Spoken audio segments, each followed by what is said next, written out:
Hi guys. So this is the first exercise from our series. Um, this exercise basically will be designing this structure.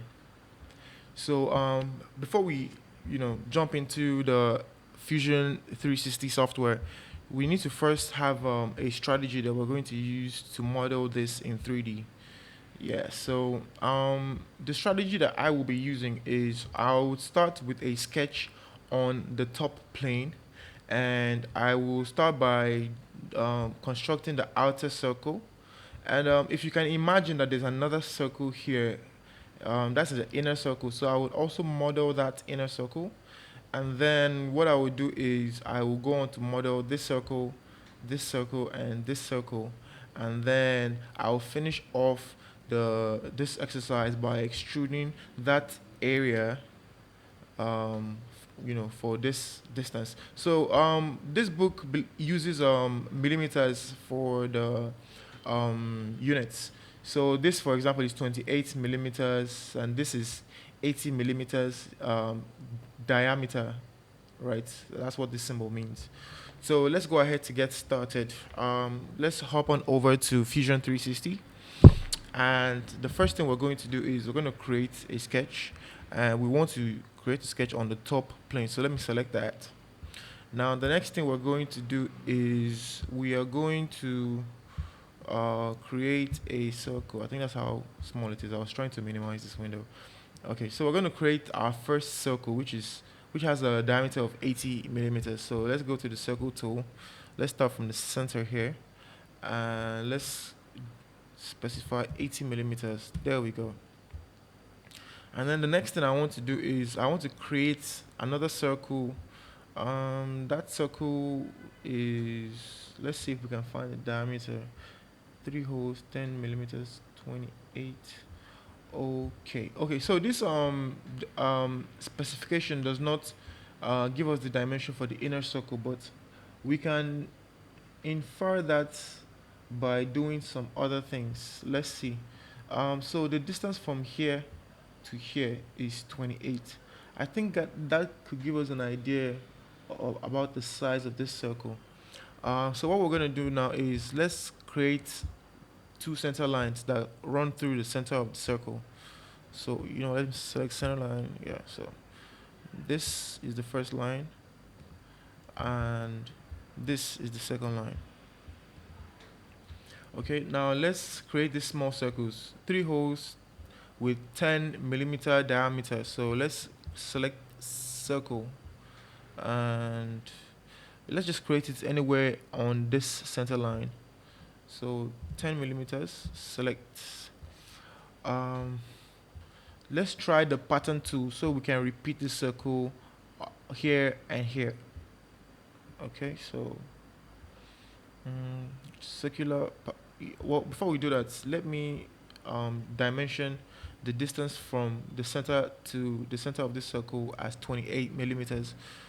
So we use D for the dimension tool, and we select from here to here, and let's specify that distance to 28. There we go. So 28 from here to here, and then we need to repeat this. Let's see. Something to note for Fusion 360 users is that when you see this blue line, it means that it's not properly dimensioned. So an easy way to test that is that when you try to move it around, it moves.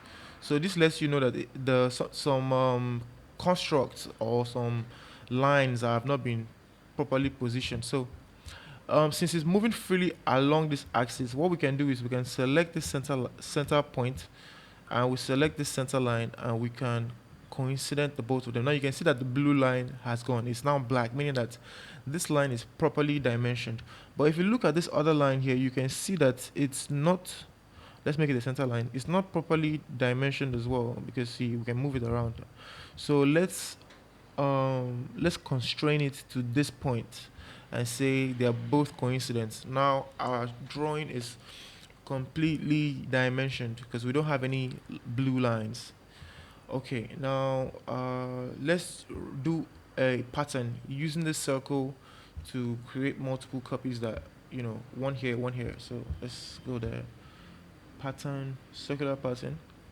We'll select this object. We'll select the center point as here, and let's say the distribution should be partial. Yes, because we just want two. Great. So this is what we need. Select, and we are very close. What we need now is we need this circle, and we need two tangent lines connecting the circle to the circumference of the outer circle. Okay. So in order to do that, let me think. We're still having this issue of figuring out the diameter for this one. Let me think. 5, 10. Okay, good. Now, if we take a look at this diagram, I think it gives us a hint. Now, the hint is that this yellow portion and this yellow portion, they are equal, right? So, if the diameter for this circle is 80, then the radius from here to here will be 40. Now, if from here to here is 40, and this here is 10, that leaves us with 30, right? So if that leaves us with 30, let's imagine that these two are equal, and let's also imagine that this space here is twice the size of this space here. So what that will give us is that this space here will be equal to this place plus this place.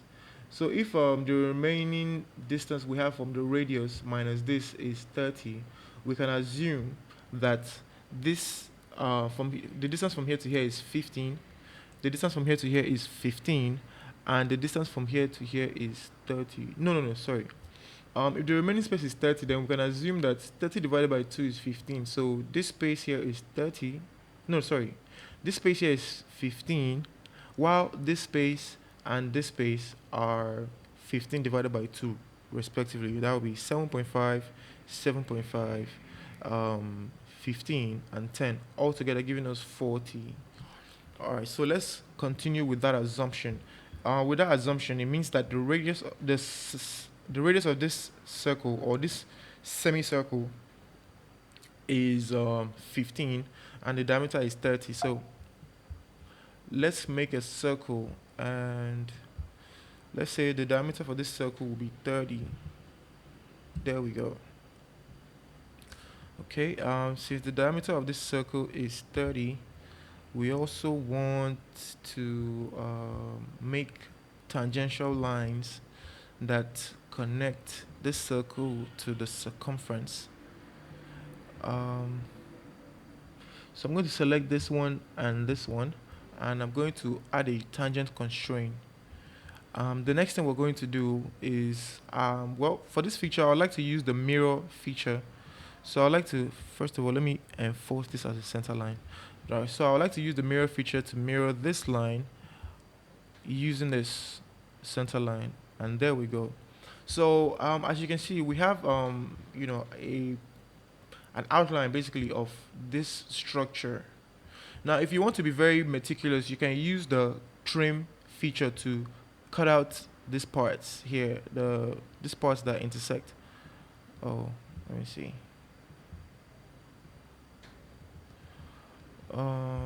Okay, you know what? Disregard that. It's just a nice thing to know. Okay, so now that we're done with our sketch, we can go ahead to extrude for a distance of 5 millimeters. So let's select the extrude tool, and we can select the faces that we want. And as you can see, this is like the outline of what we want to extrude, and we want to extrude it for a distance of 5 millimeters.